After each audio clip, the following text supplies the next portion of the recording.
Good afternoon, everybody. We're going to make a start. Thank you so much for coming along today. It's a real pleasure to welcome you all to our Hustings event on early learning and childcare. My name is Rachel Grocott. I'm CEO of Pregnant Then Screwed. We are a small, but we like to think of ourselves as mighty, charity tackling the motherhood penalty. And we've had a presence here in Scotland with our Pregnant Then Screwed Scotland team for the last 2.5 years, focusing on issues around affordability and accessibility of childcare, or rather, lack of affordability and accessibility when it comes to childcare, because we know that that is an issue that's so important to so many mothers, families and parents across Scotland. So as the elections approach, we're really pleased to be able to welcome all of you today and our representatives from all of the political parties to talk about how their parties would address those issues for the benefit of families across Scotland. Before we get going, I'd like to say a big thank you to Inspiring Scotland, whose support has made today's event possible, and to the teams at the Centre for Public Policy, and of course Pregnant Then Screwed, who have done lots of hard work behind the scenes to make today happen, including, just in case they got bored in the run-up to the event, a last-minute venue change. So well done, team, for changing everything around, and thank you all of you for coming here to our new venue today. I'd also like to, of course, welcome all of you and say thank you for coming along, for stepping out of what was Glasgow sunshine into the basement today to hear about these issues. For those of you who've brought children, as the mum of 2 absolutely feral kids, I just want to remind you that your kids are never as loud as you think they are. And even if they are, it is absolutely more than fine, because ultimately this event is for them. So they are very, very welcome. And last but not least, before I pass over the mic, I just want to introduce you to the hosts for today. We have Carol, my colleague over there. Give us a wave, Carol. Carol is Head of Policy and Campaigns for Pregnant Then Screwed in Scotland, and will be hosted today by Professor Kes Dugdale, who's the Associate Director at the Centre for Public Policy. Thank you for coming. Thank you. Good afternoon, everyone, and welcome. Really looking forward to this. As Rachel just said, I'm Kes Dugdale. I'm from the Centre for Public Policy at the University of Glasgow, here in this great city. We've been working with Pregnant Then Screwed to evaluate a very specific part of early learning and childcare policy, which is looking at what happens when you have a policy that's set in Edinburgh, in our national parliament in Holyrood, that's then delivered by 32 different local authorities across the country, quite often in different ways, and quite often increasingly in different ways that are designed to save money. So we've been working with them, looking at what the impact of changes around accessibility and flexibility have been on families, and produced a report which has been published this week. And 3 of the authors of that report are all in the room. I'm going to make them all wave. So if you want to have a really detailed conversation with them about early learning and childcare policy, they're your peeps afterwards. And it's been a total pleasure to work with Pregnant Then Screwed on this issue, and indeed across the wider early learning and childcare agenda. You've said this already, but thank you most sincerely for accommodating the change in venue today. We had hoped to welcome you to the University of Glasgow today, but that was before a strike was called by Unison and Unite staff at the university, who are fighting for better pay and for better terms and conditions. And we didn't want anyone to be in a position where they had to cross a picket line in order to have their voices heard on the issue of affordable childcare and flexible childcare. So thank you for being so patient with us and changing the venue and bringing you all into the centre of time today. This is a room full of parents, charities, academics, childcare providers and representatives of the media. But most of all, it's a room full of children. So I want to extend a special welcome to all the babies and young children who've joined us, because ultimately this is about you and your future. And we're all here to talk about early learning and childcare. A reminder that this event is being recorded. It's also being streamed online, so people who are joining online are welcome to ask questions to our panellists. You can do that by going to slido.com and typing in the number 419-7821. That goes for people in the room as well, who can either go to slido.com and type in 419-7821, or get your phones out and take a picture of that QR code on the screen, and you'll be able to access that too. That's if you're feeling really shy.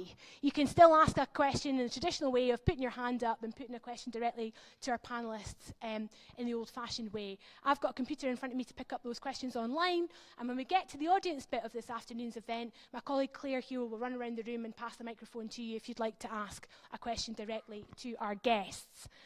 So, I'll stop talking in a bit, I promise, but we're getting close to that moment. I'm delighted that we've got a panel here of 6 candidates. They represent the 6 political parties who are currently scheduled to get seats in the next Scottish Parliament. That's important to say because some people might question why the panel is 6 and not 4 or 8 or not 12, like all the different parties that you could vote for are available on your ballot paper. 6 parties here because they are the people who are going to be, or their parties are certainly going to be the people who are going to produce MSPs in the next Parliament. We had to do that to comply with both charity law, because Pregnant Then Screwed is a charity, and election law. So that's the reason why these 6 wonderful people are before you today. So who are they? From the SNP, we have CoCab Stewart. Wave, CoCab. From Labour, we've got Bonnie Sandlin. Oh. Willie Rennie from the Scottish Liberal Democrats. Wave. Holly Bruce from the Greens. She's got it. Graham Simpson from Reform. And Megan Gallagher from the Scottish Conservatives. I just want to say it is a huge deal at any time to stand for elected office. I think it's a particularly difficult and hard thing to do in the current environment in Scotland today and across the country. It's toxic, it's a hardened time to kind of like say your piece and speak truth to the world. So I think we owe them all a debt of gratitude for putting their names forward. So could we start with a round of applause for our candidates?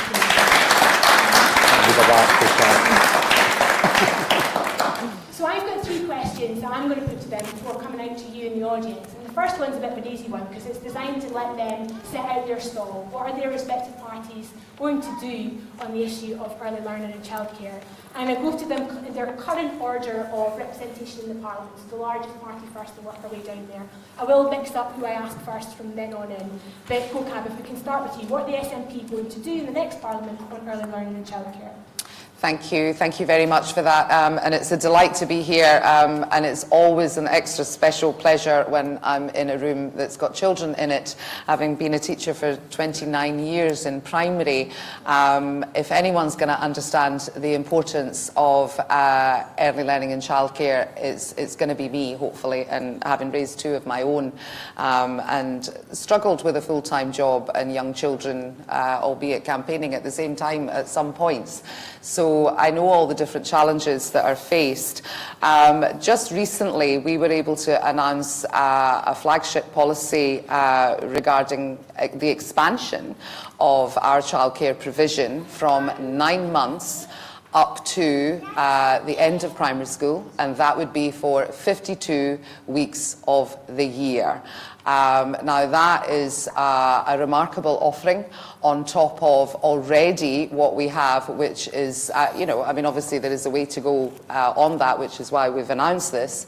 But currently we also, it's worth remembering that we have the most generous offer across the UK in the 1140 hours that we have currently.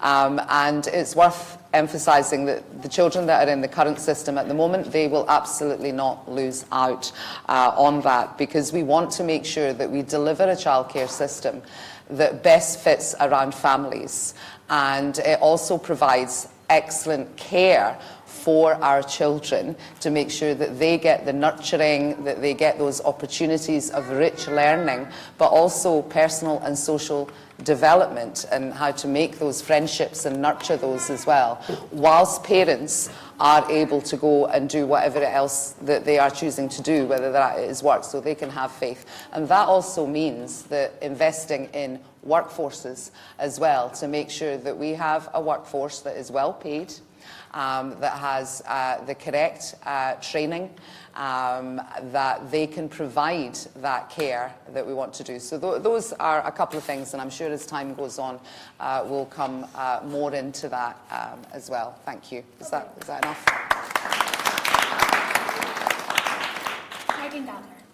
Thank you very much, Kezia, and good afternoon, everyone, especially to our little people who are in the room with us today.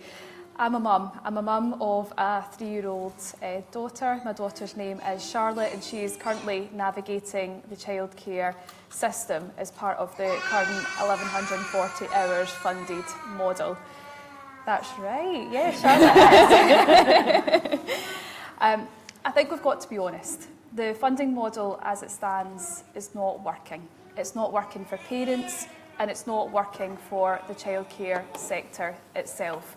And I've taken a huge interest in childcare since being elected to the Scottish Parliament in 2021, because I want to see vast improvements for parents, for families, but of course the amazing people who work in the sector as well. So what would the Scottish Conservatives do? Well, we would firstly look at an expansion of the current model from 9 months to 3 years for working families, because we know through the work that has been carried out by Pregnant and Screwed and other organisations that working families are not making ends meet just now due to the rising costs of childcare. And I think actually one of the most staggering statistics was that over 60% of respondents to the Pregnant and Screwed survey said that the childcare costs actually equate to or are more than their average monthly income. That's simply not right, and we can't continue in that way. So that would be the first thing that we would do.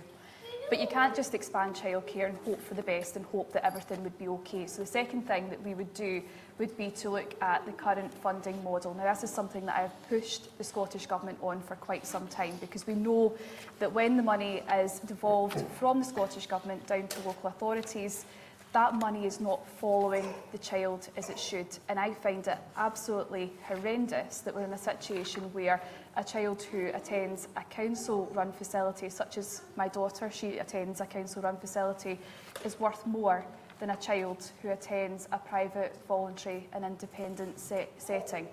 That just can't be the way that we continue with. So we would look at changing the funding model to make sure that it is fairer, but also to make sure that that funding follows the child as it should.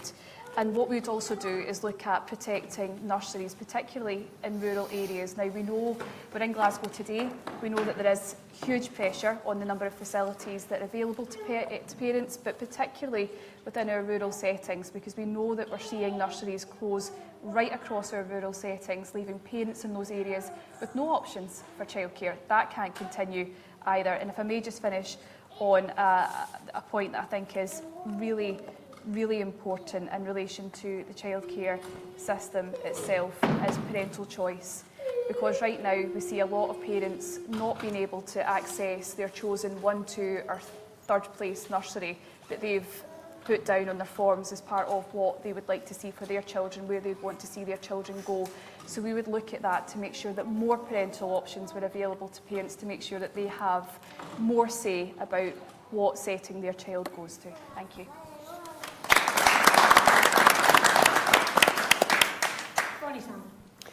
Thank you. So I'm a first-time candidate. I've never done this before. It's slightly terrifying. So thank you very much for having me today.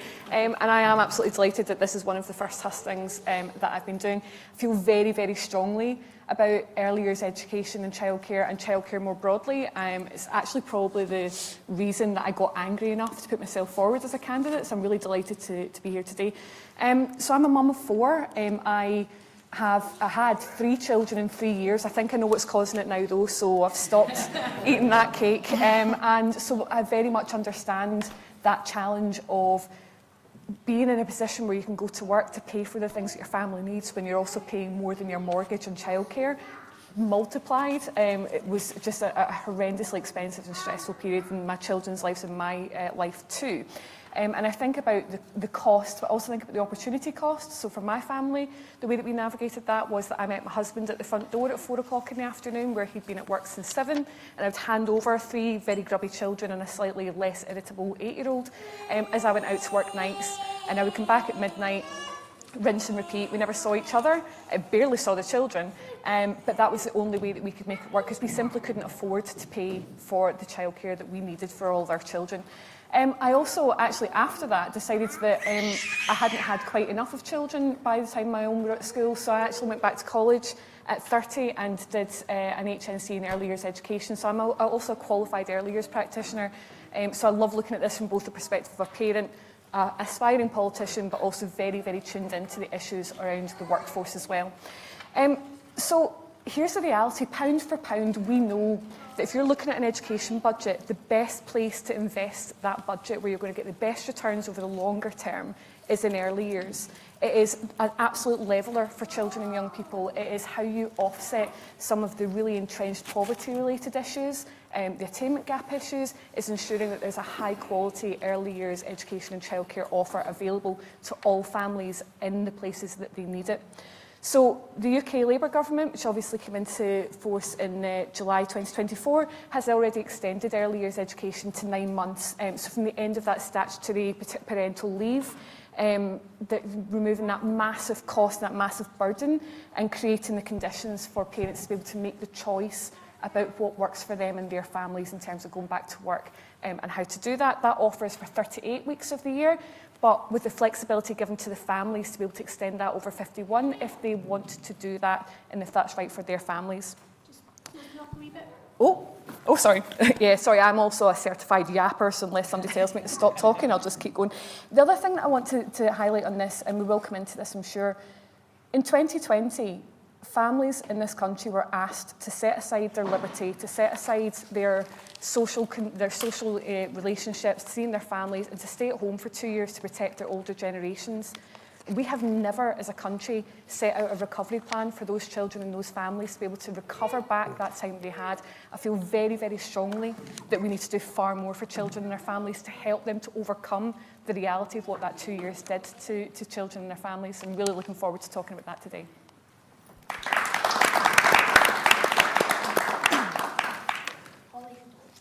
Thank you very much, and thank you for inviting me to this hustings. It's also a policy area that I'm extremely passionate about. I'm currently a Glasgow City Councillor, and I've been working with Pregnant Then Screwed over the past year to ensure that we're protecting and enhancing the offer in Glasgow. And we all know, everyone in this room knows, that caring for children should be seen as essential social infrastructure that really keeps families, the communities, and the economy running. And I think the importance of childcare should never be underestimated, because it really hits all aspects of our society. It hits the economy, the labour market, the elimination of poverty, children's social and educational well-being, and community cohesion, and crucially, women's equality. As we often know, the labour of care is done by women or birthing parents.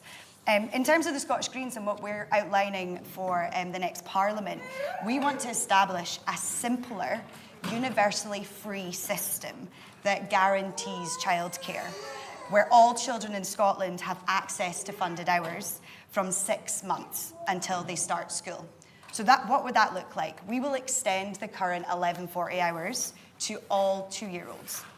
And that would start immediately once we are in Parliament. We will also expand funded childcare for children aged 6 months to 2 years, aiming to provide 570 hours of funded childcare by the end of 2031.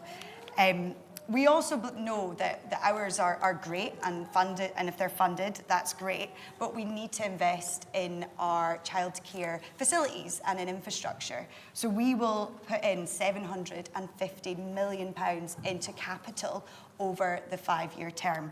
I know as a councillor that there's a lot of my constituents currently are struggling to find places within nurseries, whether that's within council nurseries or within private nurseries. And we want to expand that offer by building purpose-built facilities for childcare.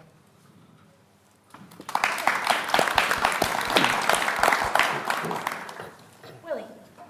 So I'm not a first-time candidate. I've done this for a few years now. And it's been an issue for me that's been incredibly important for a number of years.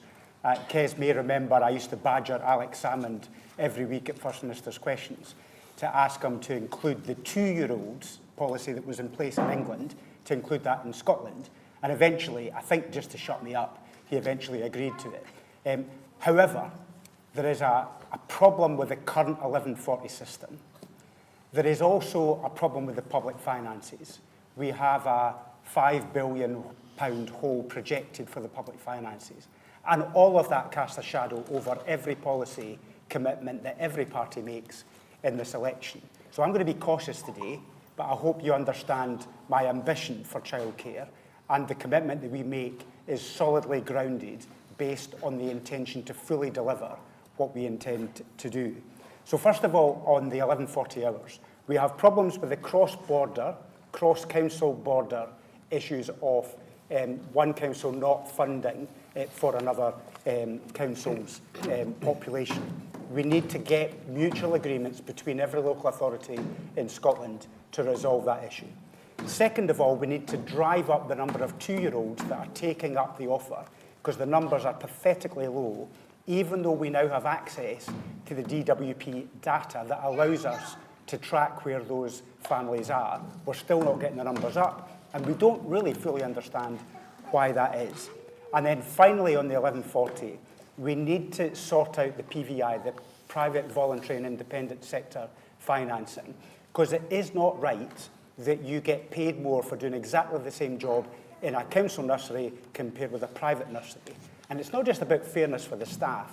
This is also an issue about recruitment and retention, because there is a danger in the PVI sector we don't retain the experienced staff that those children deserve because they can get paid better somewhere else. Sometimes they get paid better working in a supermarket than they do working in a nursery, and that needs to change. In terms of our offer, what we are proposing is to focus, to target on working families, to make it an incentive, and also in terms of retention of people in the workplace. We need to provide that from the age of 9 months up in order to make it to incentivise more people into work. Because this ultimately is both an education policy but also an economic policy. We have 1 in 4 to 1 in 5 of the working age population in Scotland are economically inactive. If we get the childcare offer right, we've got a chance of denting a hole in that, which will help the overall economy as well as on individual families as well.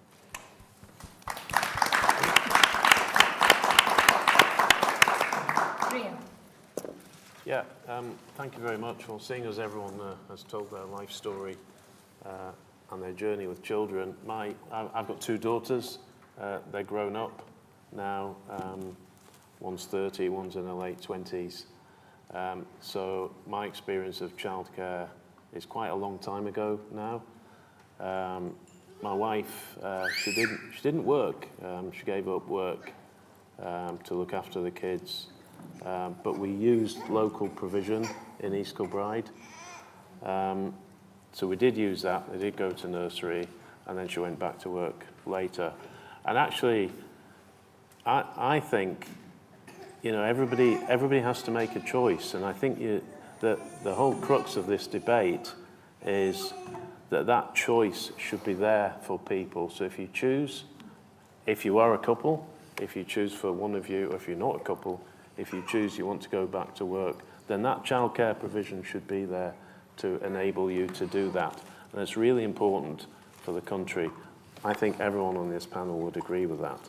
So the question is, how do you achieve that?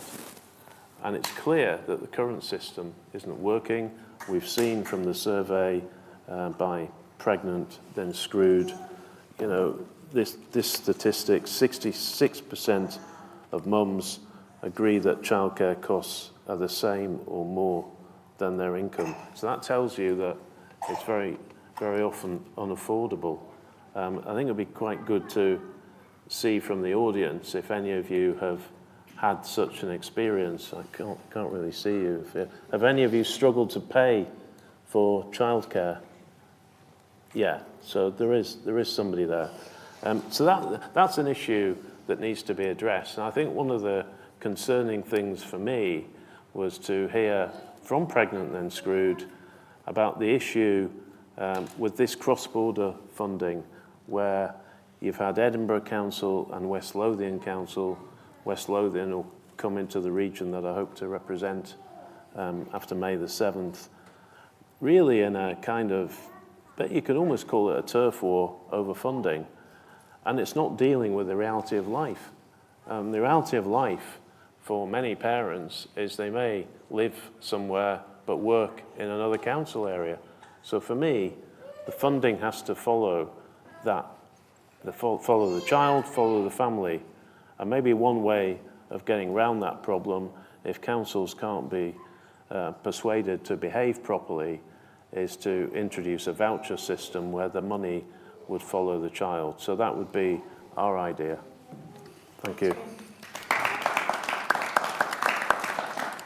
So that's a broad overview of where the 6 parties on the panel stand when it comes to early learning and childcare.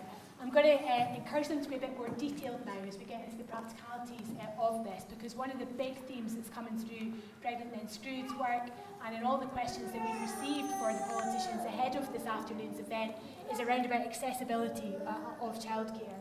So we've mentioned already this issue that started in Edinburgh of the kind of cross-border dynamic, families in West Lothian and Mid Lothian who live there but work in Edinburgh, finding that their options in Edinburgh for childcare are suddenly really limited and forcing them to spend extra money they didn't otherwise think they were going to have to spend, because they thought there was this national entitlement that was going to be delivered everywhere across the country equally. Somebody online has asked, where can they reach the Centre for Public Policy report that's been published? And I promise you it wasn't one of our team who posted that, just to promote it. But if you go to the Centre for Public Policy, if you Google Centre for Public Policy, University of Glasgow, you'll find it on the front page of our website if you're interested in looking at the specifics of what's happening there. But it's important to note that that cross-border issue isn't the only issue when it comes to accessibility. So I just want to run off a few more that have come through from parents and families that have signed up and are interested in this afternoon's debate.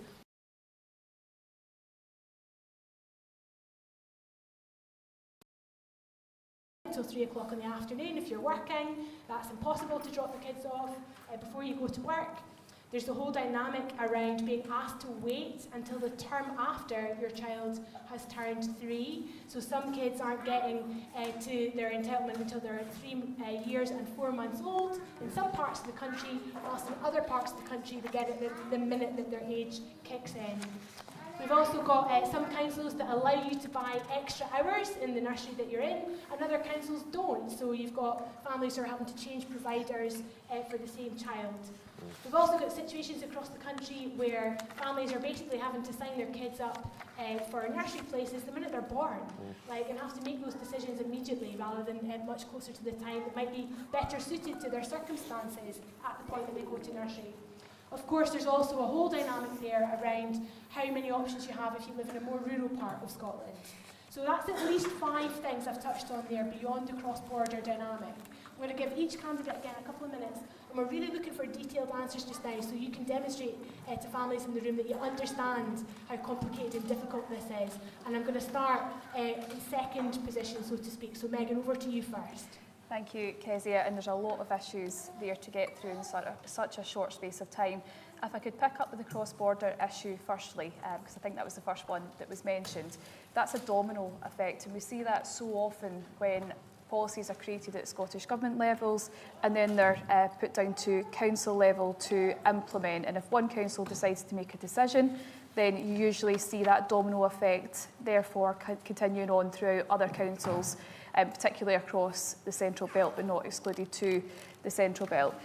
What we need to do is make sure that we have more childcare facilities. Now, we know under the current childcare model, because there is disparity between the pay per child of a council-run facility in comparison to the rates per child for a PVI setting, you're finding a lot of the PVI sector closing the doors and deciding not to choose childcare as a business model. That's simply wrong, because they're therefore locking parents out of choice. So what we need to do is fix the funding model, which the Scottish Conservatives are absolutely determined to do, because if you fix the funding model, you fix the guidelines that are in the current policy, you can therefore make those changes to stop domino effects happening in councils, but also to make sure that the rates per child leave viable options for the PVI sector to think that that's a business opportunity for them to go into to provide that good quality level of childcare, but it also makes them feel part of the childcare sector, because you usually have this situation where you have the council-run facilities versus the PVI. We need that to stop. In terms of the rural issue, I did touch upon that within my opening remarks, because it is an issue that I'm certainly I'm aware of, but have been aware of for quite some time. And the Scottish Conservatives are very clear. We don't want to see rural nurseries closing. We need to make sure that we have facilities everywhere, no matter where you live and decide to raise a family. There should be options available to you as parents. When it comes to, sorry, what were can I just double check? You don't have to do them all, but do you want me to run through them again? It's maybe for the benefit of the whole panel. So 9 a.m. till 3 p.m. Doesn't work if you're working. Having to wait until the term after you've turned 3.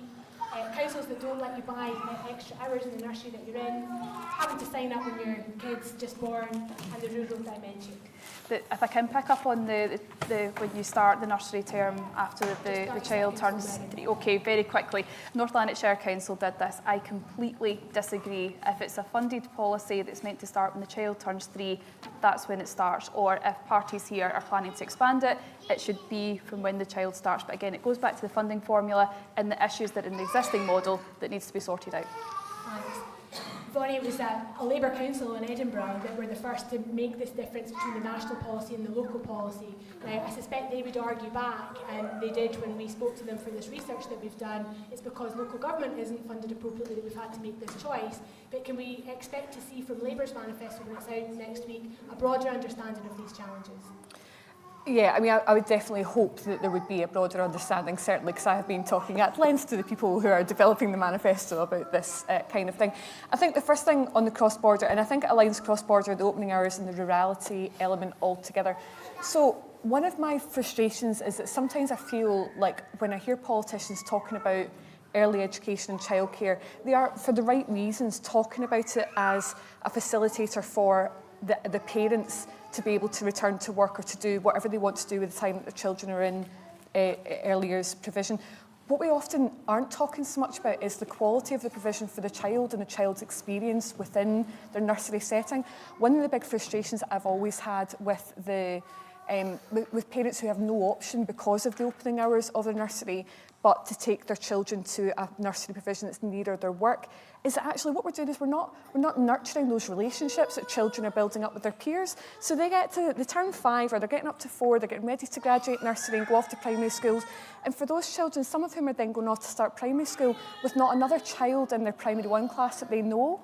And I think sometimes we talk about UNCRC and Scotland's commitment to children's rights, but where are their rights in terms of developing, nurturing and holding on to their relationships that they've built, sometimes in a placement where they've been since they were 9 months old and they've built their friendships up? Why are we not taking account of that? Why do we not take that seriously? And I think expanding the hours to be a lot more flexible, and particularly in rural contexts, to make sure that the local authorities are facilitating that, and perhaps that is a conversation to be had with local authorities and national government in order to facilitate, the 15-minute neighbourhood concept, having education and childcare close to where you live in order to make sure your children have got the best start at life. I think that's really, really important. I think finally, sorry again, total yapper. The council rules about buying additional hours is one that I think is incredibly stressful. The number of people that I know who've got their children in one placement from perhaps 8 o'clock in the morning till 12 o'clock and are then having to do a lunchtime dash to take them to their second nursery in the afternoon. And I also get really frustrated with the fact that anytime we have these debates, we're talking about people who ordinarily work office hours. Now, what about people who are like nurses, for example, the classic example, who have to work night shift? We have no conversation whatsoever about childcare needs of those families. So I think choice and flexibility absolutely has to be key, and the funding model is absolutely critical to that, but we have to take a children's rights approach to developing that new model. Thank you. Holly. Yeah, so I'm not going to beat around the bush with this. I can proudly say that the Scottish Greens within Glasgow City Council protected the free at 3 provision within this city, one of the only councils in the whole of Scotland to do that. And that is because we made that a red line in our politics throughout budget discussions and through our work on policy within the council. And that, with what I mentioned earlier about extending it to 2 years, the 1140 hours, by making that statutory, that would mean that councils don't have to make that hard choice when it comes to budget setting. I'm glad that our group decided that was a red line for us and we didn't go there, but I do understand that councils do have really tight budgets to go in. I also want to talk about the flexibility aspect of it as well, and there's a need for more support for women and parents to have adapted to shift work or irregular employment. Part of the motion that I put to Glasgow City Council put a review for Glasgow to do just that, and I would love to see that rolled out nationally when I'm elected as an MSP. And also, as well as that, a lot of families are telling us that additional support needs are not accommodated for within childcare settings. And within that very motion, we also established a review for Glasgow City Council to look into that as well. In terms of the additional hours and the top-up amounts that, to pay for, I think that sounds like a good idea. I think we need to be dynamic and flexible in what we can offer at council level, and I would assume that Glasgow would sign up to that too. Thank you. Willie, you represent a seat in a bit more of a rural part of Scotland. Tell us about the kind of rural dimensions where you are, as well as the Lib Dems' national position on this. So the East Neuk of Fife, Anstruther, Crail, that kind of area, the 2 private nurseries that existed in there no longer exist. And that has had a massive impact on the flexibility, the offer that's available for working families. Now, the council have been quite smart because they've managed to provide a different range of models and hours at the different nurseries that they provide, but it still doesn't match what the families need. So a lot of them have given up work as a result. And that's had a big impact on an area that is desperate for good workers, particularly for tourism. So that's the impact on hours, and it's quite clear. That's why we also need to have an expansion of childminders, which has faced a dramatic drop in recent years. So we're proposing to have a fund set aside to support childminders getting back into the sector, which is good for rural areas. Public finances for local government are really tight, and that's why, bluntly, councils are making these, I think, erroneous decisions. I think the decision around about the starting age, but also about the cross-border. So we need to make sure that the councils are adequately funded in order to deliver this policy. But it should not happen that you should be prevented, if you live, say, in Fife and work in Edinburgh, and you want to use a nursery in Edinburgh, you should not be prevented from doing so. That needs to stop. And if it means transfer of funds from one local authority to another to make that happen, that is what should happen. Because Edinburgh is penalised more because there's an awful lot of people who travel in to work in the city. It will be the same for Glasgow as well as those from around about. So, but we need to be honest about the finances, but also deal with the policy so that families don't lose out. And then it comes back to the private sector. The private sector offer the flexibility. If council nurseries aren't able to provide the flexible additional hours that families need, then we need to have a healthy private sector in order to accommodate that. I want to make the best use of public finances. That means probably not having lots of spare spaces within nurseries. You want to make sure that you've got it as tight as you possibly can while still allowing for that flexibility. That's the difficult balance that local authorities are facing. But we do need flexibility, we do need a private sector, and we do need to sort out those hours.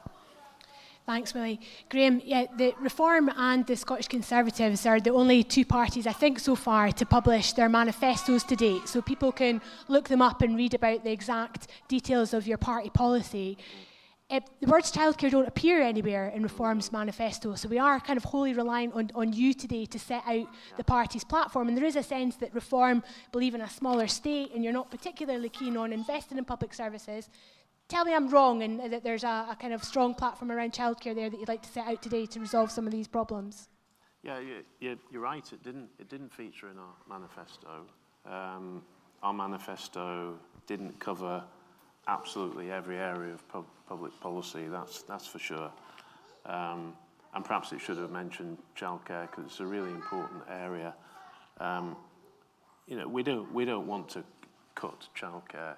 We realise, it's very important. As I said at the start, it really matters to families, and families come in all shapes and sizes, and different models. And I think I would go back to what others have said. We need to provide the choice that families need. We need to accept the realities of life, that people work different hours. I was just thinking when Vonnie was talking at the start, how she works shifts. I also work shifts. When we had our kids, It's awful. I was a journalist and I was working at night.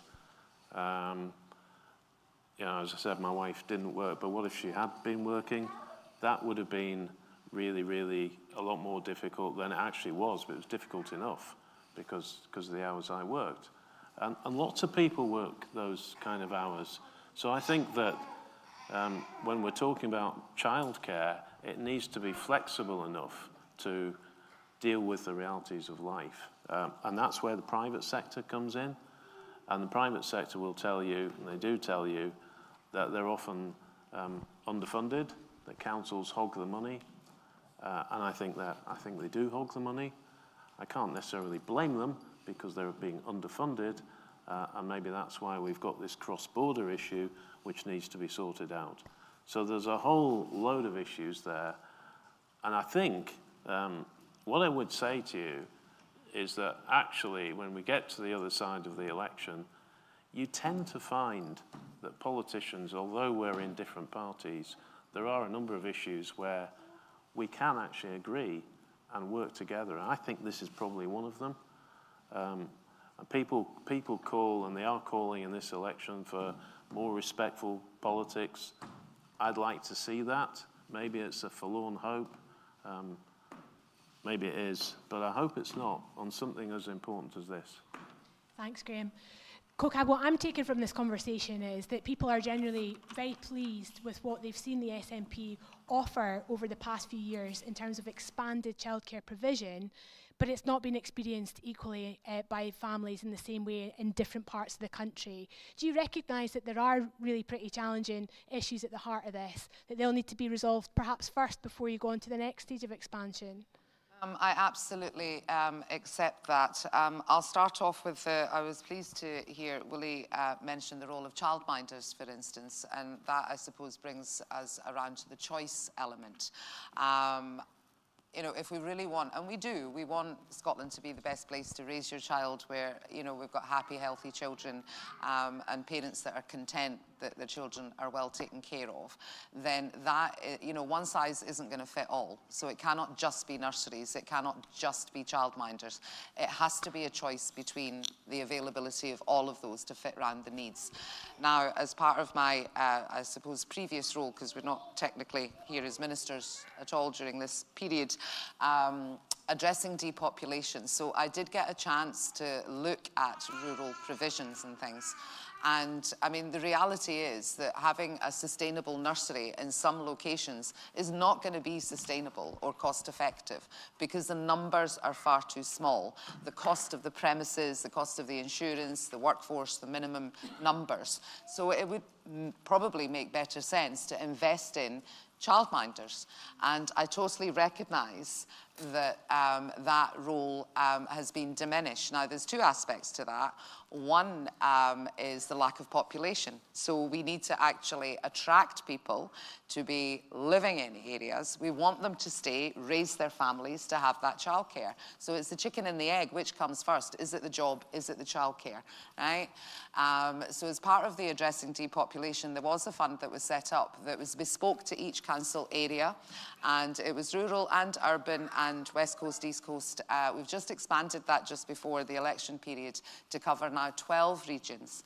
And I saw firsthand where councils have actually, where they were able to use that money flexibly, and they were paying specific people in a role to actually work with potential people who were interested in childcare as a childminder to help them navigate the system, to get the qualifications, to get all their assessments, to fulfill all the statutory requirements in order to do that. Because actually one childminder in a particular area who had a place for 3 children, that was going to make a vast amount of difference. Is this what we're going to see in the SNP manifesto? I just need you to... Yeah, well, we've expanded that to 12 councils now. So I don't know what's in the manifesto. I don't have that privileged information, I'm afraid, yet. So that's there. With regarding the cross-council boundaries, that is just hugely concerning. I'll just quickly touch on that. Councils should be fulfilling their statutory obligations. And it's quite right that this has been raised in the Chamber, and I know that the issue of West Lothian and Edinburgh has been raised, and I can also sort of just reiterate that the Minister at the time, it was Natalie Dawn, she has written to the councils to make sure that they are sort of like making sure that the funding follows the child. I'm just going to stop there. I've got one more question. I'm going to be a bit pacier with this one and ask for shorter answers this time around, because I now want to get to the audience and the people that are online. I've got a whole bunch of questions from folks there, but I just want to flag for a second that Pregnant Then Screwed did a bit of work last year with the New Economics Foundation to launch what they call Scotland's Childcare Guarantee. And the idea behind this is that rather than obsess about a set number of hours and entitlements that individual families would have, there would be a cap on the costs of childcare. So no family would pay more than 5% of their family income on their childcare. So I just want a sort of 60-second answer from each of you around why are we so obsessed with hours? Why aren't we building institutions like they have in Scandinavia, where you just draw down the childcare that you need from a local facility that is as available as schools are? Why don't we have a cap on the cost of childcare? Why are we so obsessed with hours? Starting with Holly. Yeah, so it's a very fair question, and I think part of the issues is that we are not an independent country yet. I think we often can see a very mixed picture with what Westminster offer, what the Scottish Parliament offer, and then what councils offer. The 5% cap, I think, looks really, really good on paper, but unfortunately that is rooted within Westminster policy, the tax-free childcare hours, and the 85% reimbursement for families in receipt of universal credit. What the Scottish Greens are offering is something that is a lot more simpler, and it also hits families that are needing it the most. So at the moment, Westminster only offer childcare for working families, and I've heard a lot at the table today about working families, but we want to ensure that all families are able to access childcare universally. Okay, that'll do for there. Willie? Yeah, we're not for universalism. We have to recognise the public finances are really tight. £5 billion deficit in the public finances.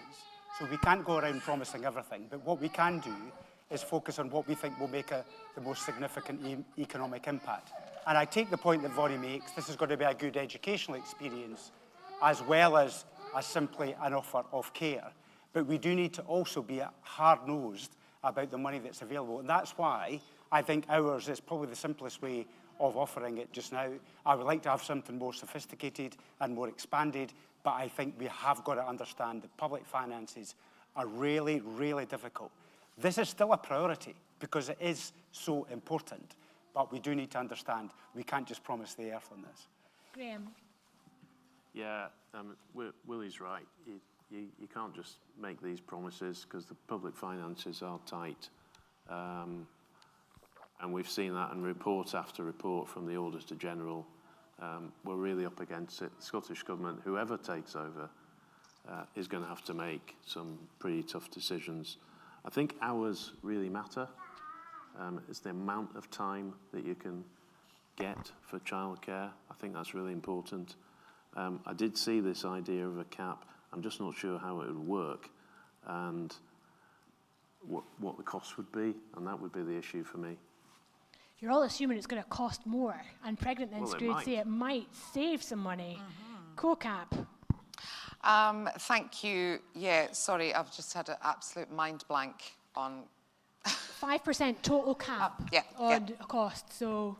Thank you. Yes, the hours, yeah. I think that the thing that hasn't come up so far is that, yes, hours are important because people need the flexibility with shift work and all the rest of it. But something we haven't talked about is the expansion of maternity and paternity pay. Because actually, I think that it is really, really important that parents get that option to spend more time with their child in the early years. We know how important that bonding time is. Now, employment law is reserved to Westminster. So calling for the devolution of employment law, but actually in an independent country, we would be able to be free to be even more visionary because we would have control over all those levers. So I'm an advocate in that of actually expanding. Imagine that for the first year of your child's life, between the parents, you could have up to a year where you could spend that time with your child with no detriment to your salary, or, you know, you would have something to live on. So that's something to think about. Thank you. Megan. Thank you.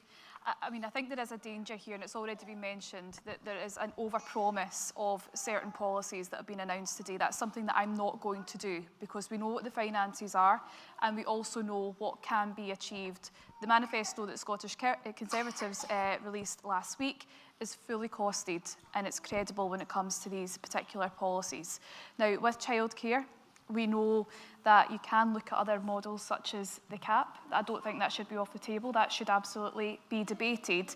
But when you've had other parties of government who have promised to expand childcare back in, I think it was 2023 under Hamza Yusuf, and haven't done it, I think it's a very dangerous road to travel on, particularly when we're in a situation right now where we need to do as much as we can, as quick as we can, and that's what the Scottish Conservatives have announced. We need to be pragmatic about it, but it's also got to be costed, and it's also got to be doable, because we can't afford to break the hopes of parents right up and down the country who are crying out for better childcare. Bonnie. So I think I get quite frustrated when commitments to things that we know are massive in economic and societal enablers are predicated on independence, which isn't even a referendum isn't even on the table, never mind independence as a country. We have to be making tangible actions now to make families' lives better. We don't have to wait for any sort of mythical sort of referendums coming down the line.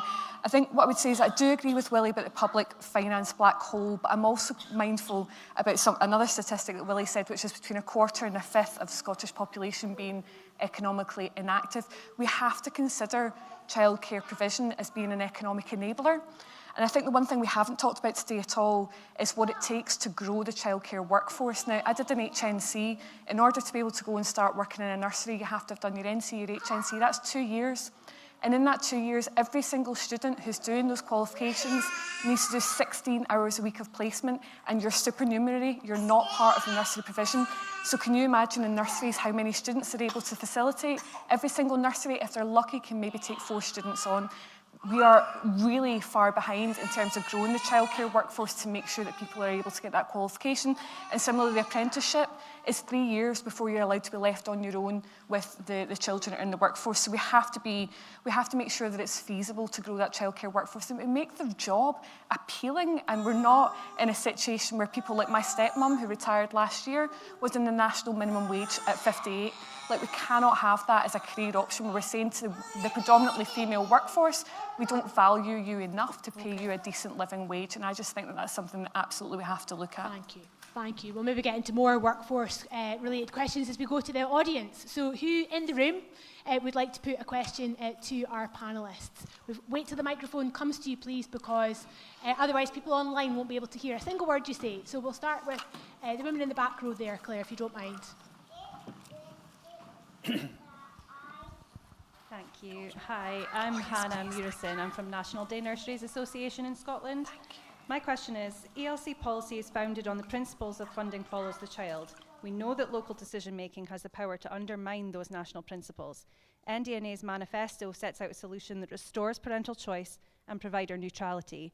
Would you consider exploring an online account for parents to distribute ELC funding to the setting of their choice, making sure that funding actually follows the child? Is that the same as vouchers? Just explain to us what you mean by that. It would be similar to vouchers, but from our perspective, it would look a little bit like the tax-free childcare account.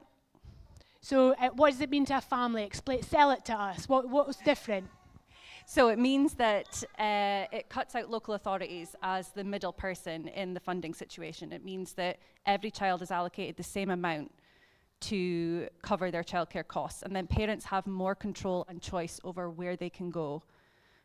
Lovely, thank you. Vonnie, starting with you this time. Yes. And not only that, but the Scottish Labour have committed that we will add an extra £1 for every £8 that parents are already paying into the UK government's tax-free childcare scheme, which would boost the discount that parents are getting on their childcare from 25% currently to 37.5%. And that's going to take quite a substantial amount of financial pressure off of families with young children. Thank you, Vonnie. We've had one question online specifically aimed in your direction. Somebody said, Vonnie's first answer, she only spoke about what was available in England. Does that mean that Scottish Labour's policy will replicate what's happening in England? Are you able to answer that just now? So what I can say is that Scottish Labour's ambition will be to replicate what's happening in England. But again, when I come back to the point I made in my last answer about the workforce, we cannot make a commitment to do that immediately when we know that we do not have the workforce available yet to be able to support that expansion. We have to get that right to make sure that the provision is available for all families. Thank you. Holly, going back to the question from the audience there around a voucher type model, what do the Greens think about that? Yeah, it's certainly something that we could look into. I mean, any way of improving how childcare is administered, an online account, if that's vouchers, just to make it easier for people. But flexible childcare opportunities is always welcomed. But yeah, I'll take a wee look at your manifesto. Willie? I'm a little bit anxious about it. If we had started the 1140 hours expansion using that model before we had built council nurseries at the rate that we have, and before the system was established with the workforce that we have, I think it would be a valid thing to do. I am concerned that re-engineering the 1140 hours could be really painful. However, what I do is I want to sort those problems that we identified earlier in terms of the differentials in what they receive. I mean, the problem just now, as you'll be aware, is the money goes through the council, so effectively it's competing with itself. And that creates all sorts of anomalies, which we do need to sort with an honest conversation with them.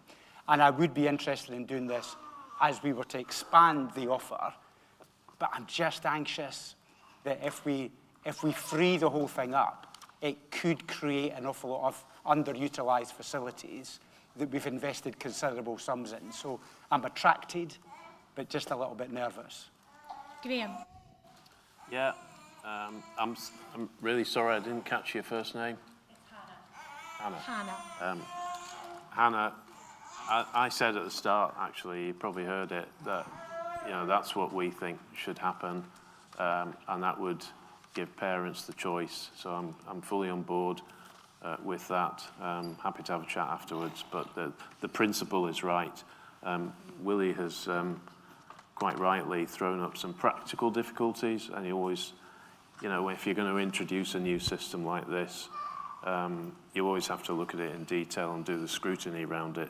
But the principle of it is one that I would agree with. So NDNA have their own manifesto. I've got a copy just to prove that I've read it. I'm going to leave it on the table here, and any of the candidates that want to take it home with them are welcome to do so. CoCab, your response to vouchers?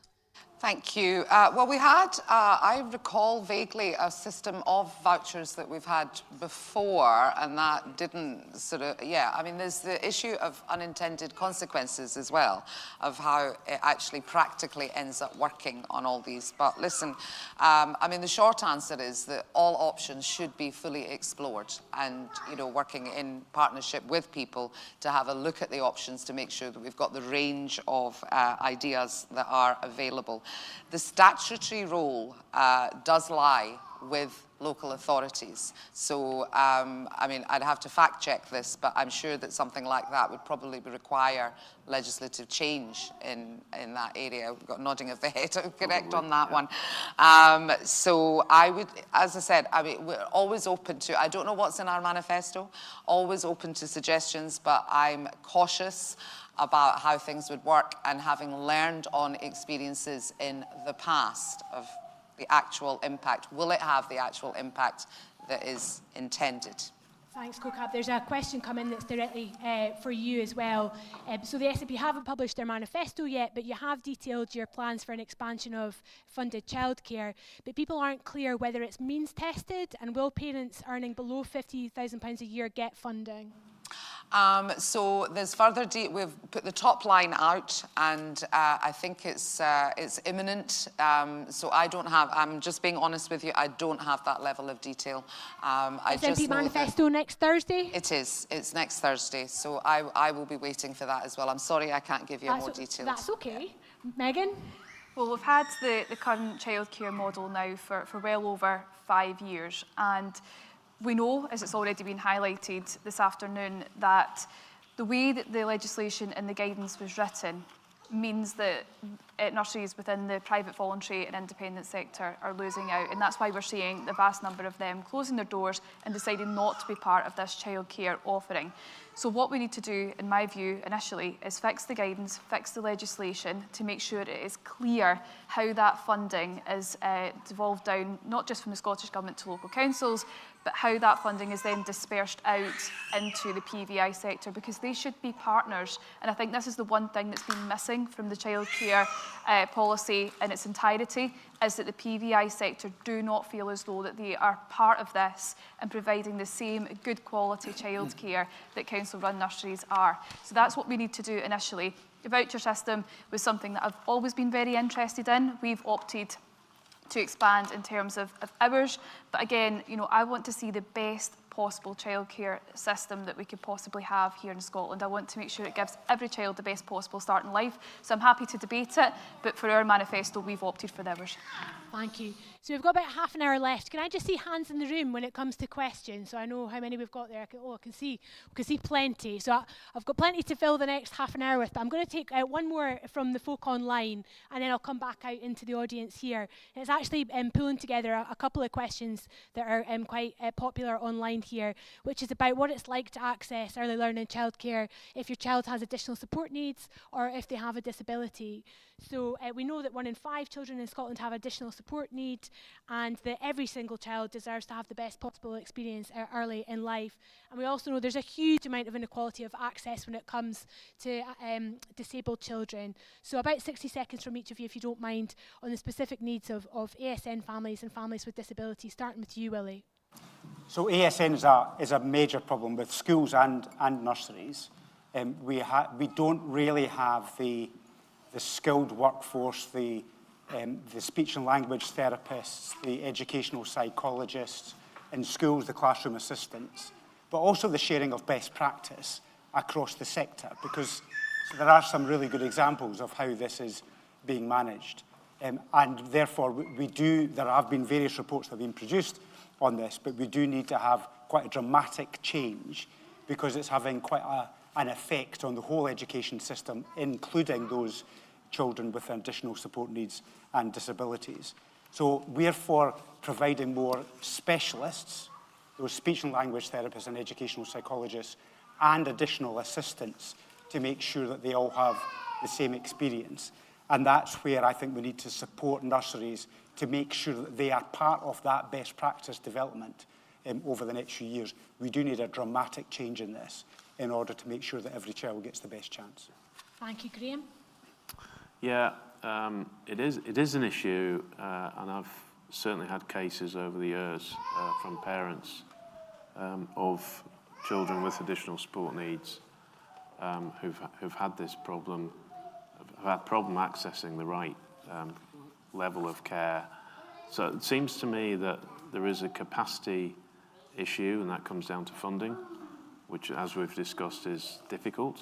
But there's also a skills issue.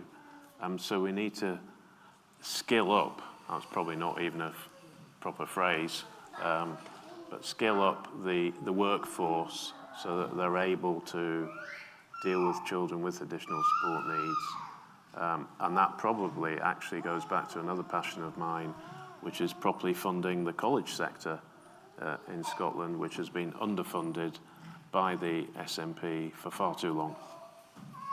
CoCab. Thank you. Yeah, I think that there's two things here. Training, I think, is essential, but we also, I'm always mindful of the staffing ratio for children with additional needs. The staffing ratio is going to be higher, and if you then also take into account the fair wage, which, you know, we've sort of said about minimum wages and all the rest of it, it doesn't help when then the national insurance contributions then go up, and then that sort of like takes away the benefit that could have happened. So we don't see it. So again, it's like one hand tied behind your back, which is really, really frustrating. But absolutely, we have a right, and I know that myself, I've seen it myself over the years, is that, you know, we've got sort of a rise in children that require additional support needs, and we need to make sure that we have the correct amount of staff that have the correct skills, but also the premises need to be fit for purpose as well, actually, to make sure that they're fully accessible as well. Megan. Thank you. I think what we need to do is look at the workforce, absolutely, and that's a point that's been raised by everyone so far. But I think we've also got to look at the length of time that a child can wait for diagnosis, because we know for a fact that the waits are incredibly long.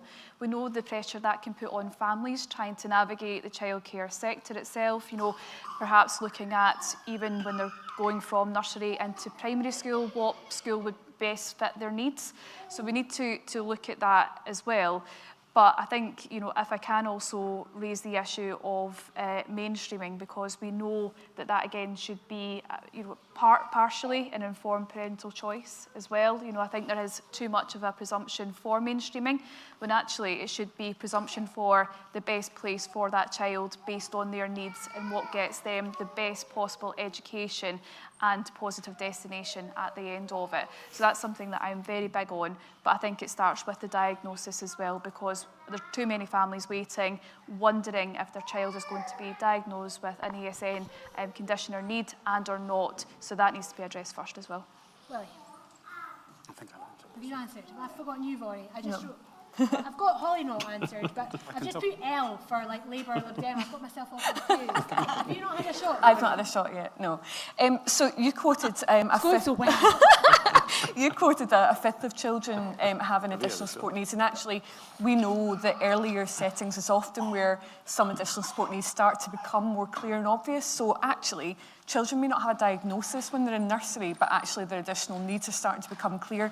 The issue is that the absolutely unfathomably long waits for CAMHS intervention means that a lot of children who are referred in the anti-preschool year, their preschool year, still haven't even been assessed by CAMHS before they started primary school. And then they've gone from 2 years with a childcare practitioner who knows them really, really well to starting a brand new relationship with a teacher who doesn't know them at all. Yeah. So, you know, it's a massive problem. So Labour have committed that they will provide a new national neurodiversity pathway so that neurodivergent people can get the support that they need instead of being lost in the system. And that includes a new system of support for children and young people immediately upon referral to CAMHS. Because we know when you've got that referral in the first place, there's already an issue there. So the idea of having to then subsequently wait years for assessment, diagnosis, and then any additional support, when parents and the carers and the teachers are really struggling to make sure that child's everything that they need, it's just unfathomable. The other thing that Labour's committed is that we will deliver 1,500 additional classroom assistants, including 300 who are specialised in ASN, to make sure that children have the support that they need at school, in their education facilities, so that they're able to live their best quality lives and thrive in education settings. Thank you, Holly. You've been very patient. It's all right. So as mentioned in my previous answer, in Glasgow we're already looking into reviewing how we can administer childcare with a focus on children with additional support needs, and that's something that I've personally championed there.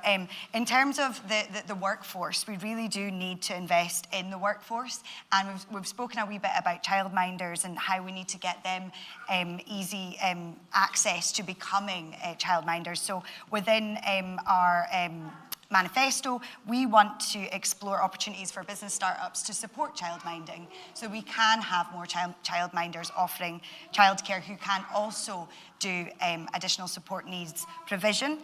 We also have heard locally within Glasgow that a lot of folk that want to become childminders are not able to because they live in a social house. We want to make sure that there's less barriers to people living in social homes that can become childminders too. Thank you. I'm struck by how much you're all agreeing with each other. On the one hand, that's good, right? Because there's a lot of consensus on this issue. And on the other hand, it's really frustrating because you think that we would have made more progress on this issue. just a thought. Going back out to the audience, I saw lots of questions over this side. Claire, you pick. So, hi, I'm Caris from One Parent Family Scotland.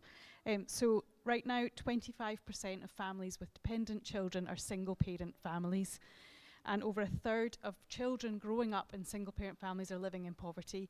How would you ensure that any childcare offering supports single parents as sole carers and earners? Excellent question. Graham, you're first this time round. So thanks for the question.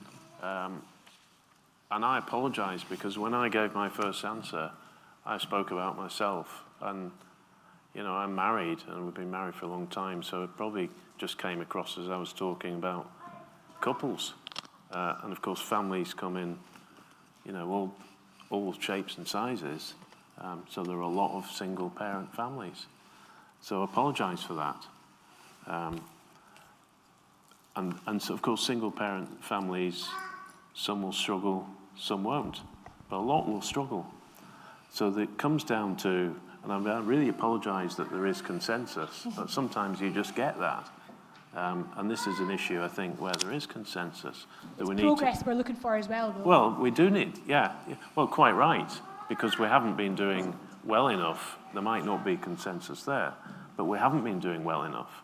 So it does come down to building capacity, I think, so that we can offer single parents or whoever the childcare that they actually need at the time that they need it. Because that single parent could be a single parent who works shifts, as we described earlier. That single parent might have to go out to work at night. They could be doing all kinds of jobs. They could be an office cleaner who has to go in after normal office hours. They could be doing anything.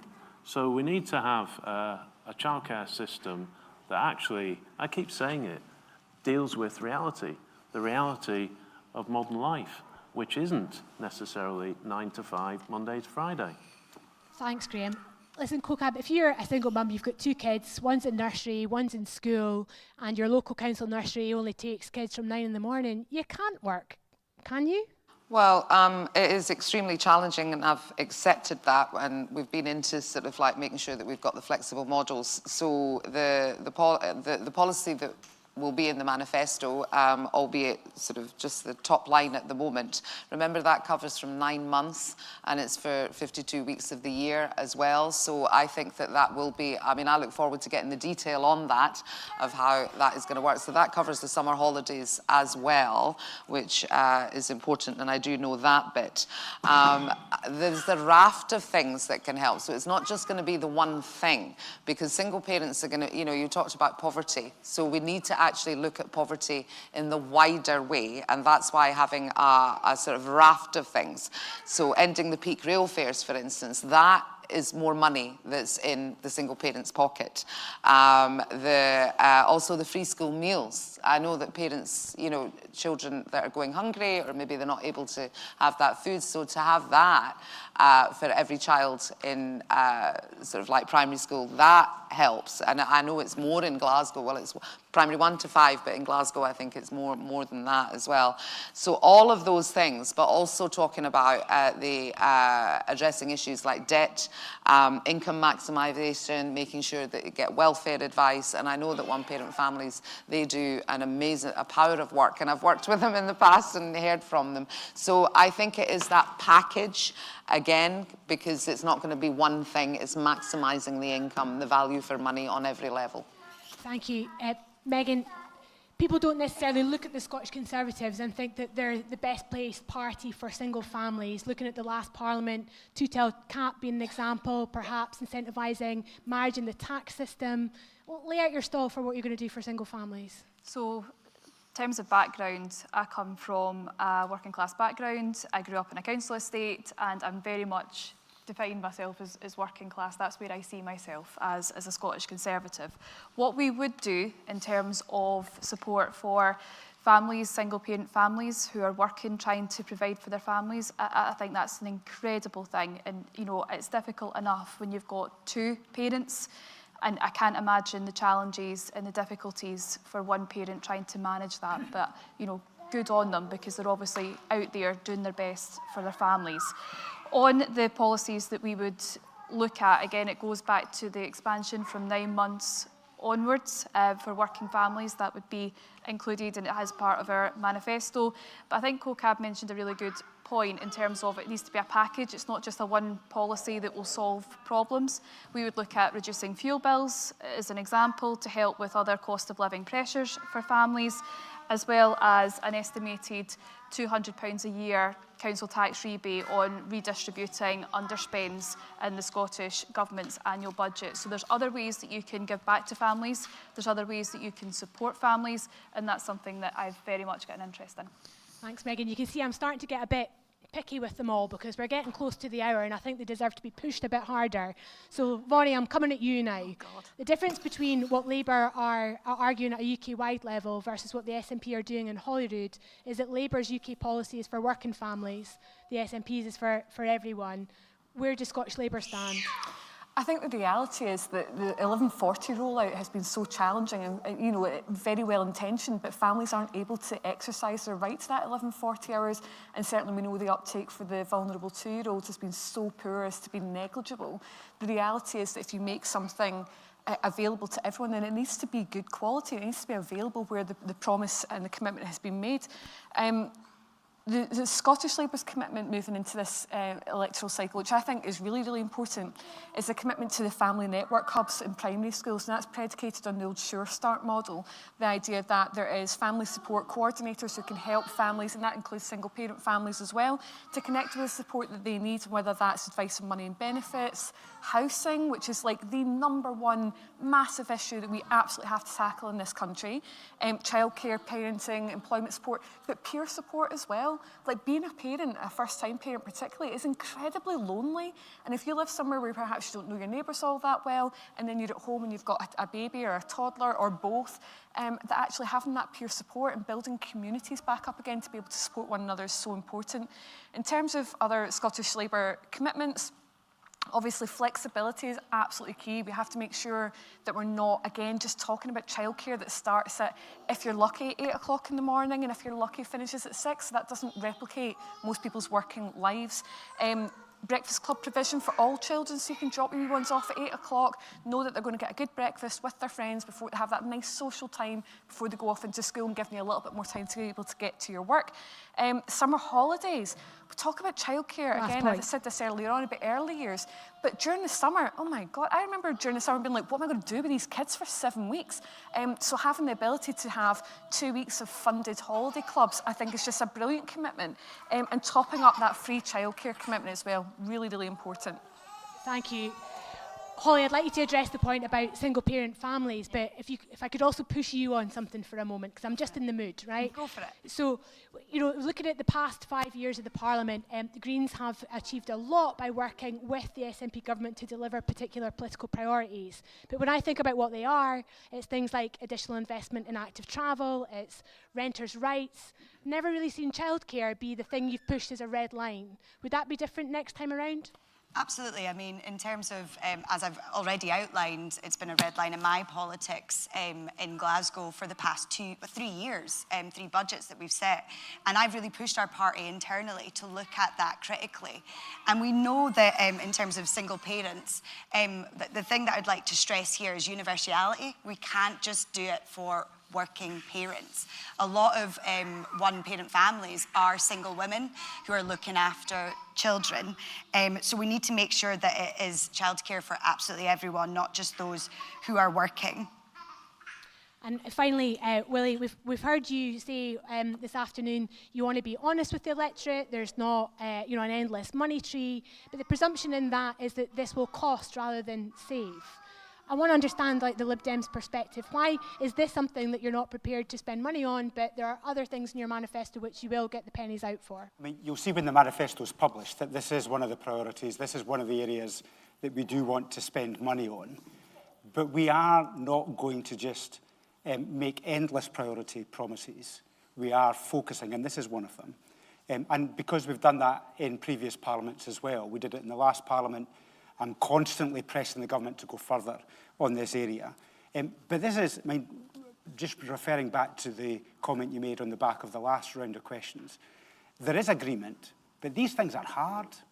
These things are hard to deliver, especially when you, I don't want to talk about international politics too much to cause an allergic reaction, but Donald Trump's behaviour in all of this casts a massive shadow on everything that we're trying to do. Because although we know that childcare is an important cost, the energy costs are just going through the roof. And that's a direct result of Donald Trump's reckless behaviour with Iran.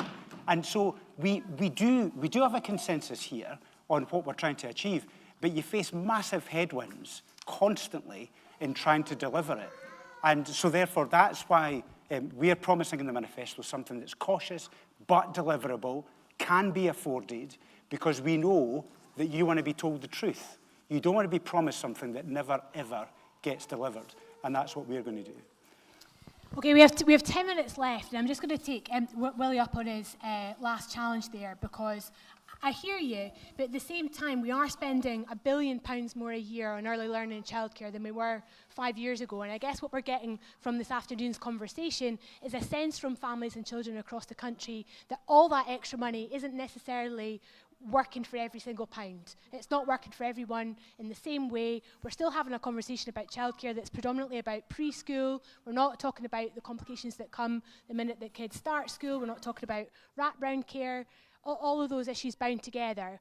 So rather than take another question from the audience, I'm going to give you all a 1-minute sum up to really go, I pledge to on the issue of early learning and childcare, if that's okay. And CoCab, I'm going to end where I started, because I've given everyone a shot and we've had 6 questions. Give us 60 seconds on what the SNP is going to do on this agenda in the next Parliament.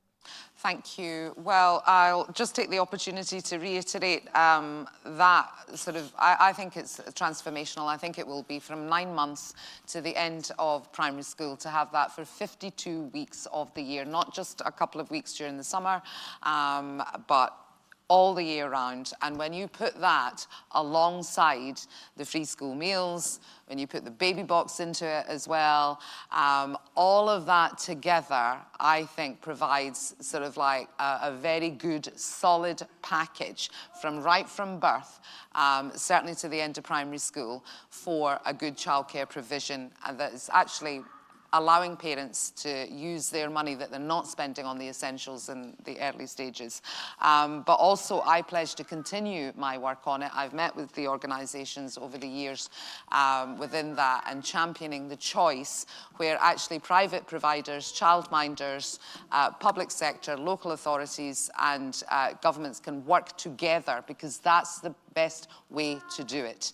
And sometimes you need to take the politics out of finding solutions and going forward, acknowledging that, progress can be made if we all work together better for everyone. Megan. Thank you. The Scottish Conservatives will only promise what we can deliver. We won't put out promises that are unachievable, unaffordable, or not credible. That's why we will pledge to expand childcare for working families from 9 months to 3 years old, and keeping the 3 to 5 as it is at the moment. But of course, that can't come without change in legislation and in guidance from the current model, to make sure that all the different layers of government work together alongside the childcare sector itself, particularly our private, voluntary and independent sector, because they have been badly let down, and it's time to fix that. But I think what's the most important issue that's been raised today, and I think it's something that we all agree on, is we all want to make sure that our children get the best possible start in life.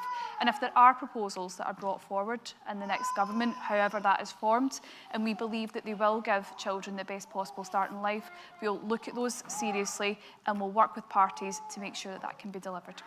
Thank you. Bonnie. So it's a UK Labour government that's lifted the 2-child cap, that's increased the national living wage and national minimum wage, to make sure that working families have got the money that they are able to, they've got the money to be able to live the quality lives that they want to do. Now, the cost of living crisis has been horrendous for people, and actually when we're moving into, something I hear all the time is people saying, oh, but why aren't younger people having children anymore? And why do we have an ageing population? And I'm like, well, if your housing and your childcare are both like so expensive as to take up the entirety of your income, why would you make the decision to have children if it's not going to be fundamentally affordable, feasible for you to live a good quality life? And we have to make that decision easier for people. And so the pledge that I will make is that Scottish Labour will be firmly focused on tackling the cost of living for all families, because we know when you get it right for the broadest component of the population, that we get it right for the people that need our help and support. So again, I can certainly pledge as well, Scottish Labour will work with any parties when it comes to being really absolutely future focused on how we make sure that life feels good again for people, because I think for a lot of families it hasn't, for, you know, with all the geopolitical context of what's going on and life just becoming increasingly more expensive. Having to make the decision between whether you're going to grow your family or not, predicated on your finances, doesn't feel ethical or moral to me. Thank you. Holly? So the Scottish Greens will establish a simple, universal, free childcare guarantee from 6 months until they start school. So that would be 11 40 hours of funded childcare to all 2-year-olds. And we will also see to expand that to from 6 months to 2 years with universal 570 hours of funded childcare by the end of 2031. In addition, we do need greater flexibility in childcare provision. You mentioned wraparound care. We need to deliver more of that services, especially in Glasgow. And we also need better flexibility in council-run nurseries so that folk that do shift work are accommodated. We've heard a lot about the cost of childcare. We have costed this as a party as just being under 900 million annually. We believe we can achieve this by having more progressive taxation. We need to reform the council tax. We need to have more surcharges and non-domestic rates. We have got ideas on a mansion tax, an Amazon tax, and empty property tax as well. So that's how we would fund it, and we have a costed plan to deliver. Thank you. Willie? So Scotland's a great country, and there is sometimes when we're having these debates, we can get ourselves down. But actually the place has got a lot going for it, and I think we are great people who do great things. We need to have realism as part of that package to make sure that we can make it an even better country. I think the 1140 hours are a good thing. I think there are issues with it. I think we need to try and improve it, all the issues we've identified today, and we've got a package of measures to tackle that. And then we need to look at a costed package for working families to add to that. Now, we've covered a range of different issues today. Neurodivergence and mental health is something that the NHS is still not at the races with. And I think they need to reorientate their services so that they fully understand the massive impact this is having on our education system and our economy. So we need to make sure that the pathways for both of those are dramatically improved, and that will help so many families. In fact, 4 out of 10 children at school now have some kind of additional support need, and neurodivergence and mental health are big parts of that. But then we need to make sure the availability of housing, because people find it really difficult to get a house they need of sufficient size with the right energy efficiency in the right areas. And we need to have a massive investment in housing, both private and public, in order to make sure that that is tackled. And then the final area is around about education as a whole. Education is the great leveller. It can achieve so much for so many people. But the education system has struggled in recent years, and we've got a range of measures to make sure that Scottish education is back to what it used to be, one of the best in the world. Graham? You pledge too. My pledge.